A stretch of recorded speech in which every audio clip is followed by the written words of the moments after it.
بل ملګری سوال کړی دی و امام چې کله په تلوار مونځ کوي سړی ورپسې نه رکوع رسولی شي نه سجده رسولی شي او ډیر زر زر یو امام مونځ کوي نو مقتدی به داسې امام پسې مونځ کوي که ځان نه به مونځ کوي؟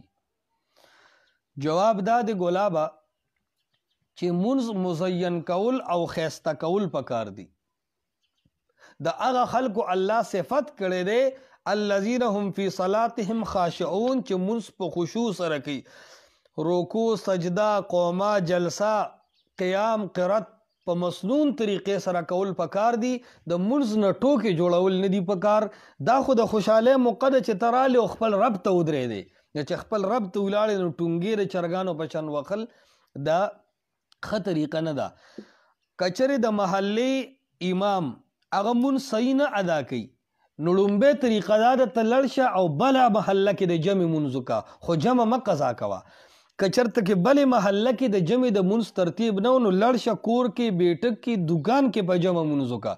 خو که دا ټول صورتونه نه نو بیا هم هغه امام پسې مونځ مه کوه چې هغه زر زر مونځ کوي په تلوار سره، یا حروف صحیح نه دي یا په مانځه په مسایلو باندې پوره عالم نه دی، نو داسې سړي پسې مونځ مه کوه. بیا ځان له د بل جمع غم وکړه، که بله جمع نه وي بیا ځان له خشوع حضور سره مونځ وکړه، خو داسې امام پسې مه کوه.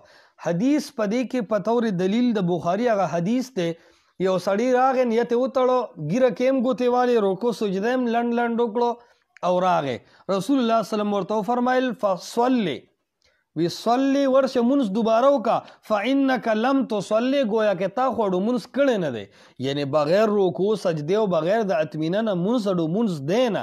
نو چې داسې امام پسې وکړي چې هغه مونځ نه وي خو ستا مونځ هم تباه شو. دې وجې نه د خپل مونځ ډېر اهتمام پکار دی. امام بخاری رحمه الله علیه باب تړي وي باب اذا لم یتم الامام اتم من خلفه. وی که چېرته د امام مونځ صحیح خو د مقتدي مونځ کې څه سوالی دی بیا خو مونځ شوی دی، لیکن که د مقتدي مونځ صحیح دی خو د امام مونځ مکمل خراب دی بیا د مقتدي مونځ هم نه کیږي او د امام خو خود نه کیږي. خو که چېرته کې د مقتدي مونځ صحیح دی خو د امام مونځ کې لږ فرق دی، مطلب هغه بیماری د وجې نه معذور دی، ته هغه پس رکوع سجده خپل کولی شي او تسبیحات ویلی شي بیا ستا مونځ صحیح دی اگر چې امام کې کمزوري ده، یا امام نیت نه دی کړی بغیر د نیت ولاړ دی او تا نیت وکړو نو امام مونځ نه دی شوی خو ستا مونځ شوی دی. اتم من خلفه رستنی خلق د خپل مونځ پوره کی. د دغه باب مطلب امدا دی.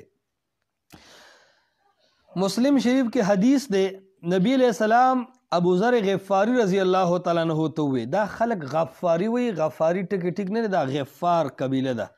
ابو ذر غفاری رضی الله عنہ ته نبی علیہ الصلوۃ والسلام فرمایل چې ستا به څه حالي په هغه وخت کې کله چې داسې امامان په تاسو باندې مقرر شي یمیتون الصلاة عن مواقیتها چې هغه امامان منځونه مړه کوي، منځونه قضا کوي د خپلو اوقاتونه. نبی علیہ السلام ورته فرمایل چې کله داسې حال شي چې امامان د خپلو اوقاتو د سنت طریقې خیال نه ساتي نو صلی صلاتک فی وقتها ته خپل مونځ په ټایم کوه.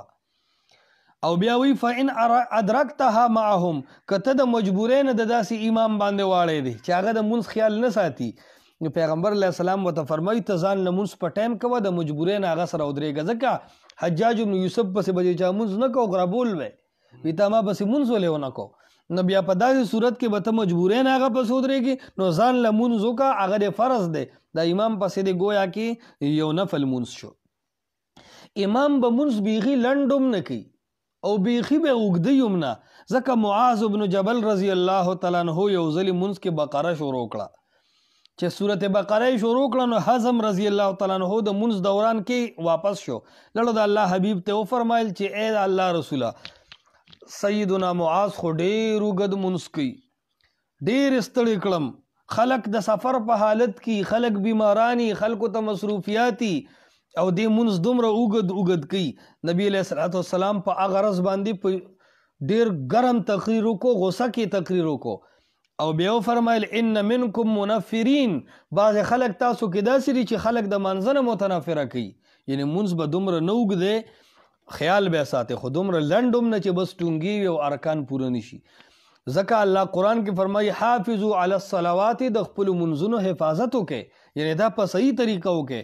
بل ځای فرمایي فویل للمصلین الذین هم عن صلاتهم ساهون، هغه منځ کوونکي د هلاک شي چې خپل منځ نه بې پروایي. نو حاصل د سوال دا دی چې کله امام په سکون منځ نه کوي داسې زر لګیږي چې د هغه شاته تم اقتدا سمه نشي کولی.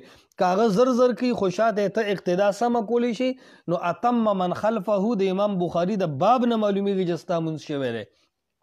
خو که نه شاته ته منځ نشي رسولی او هغه منډې وي بیا ځان له منځ وکړه، داسې امام پسې منځ مه کوه.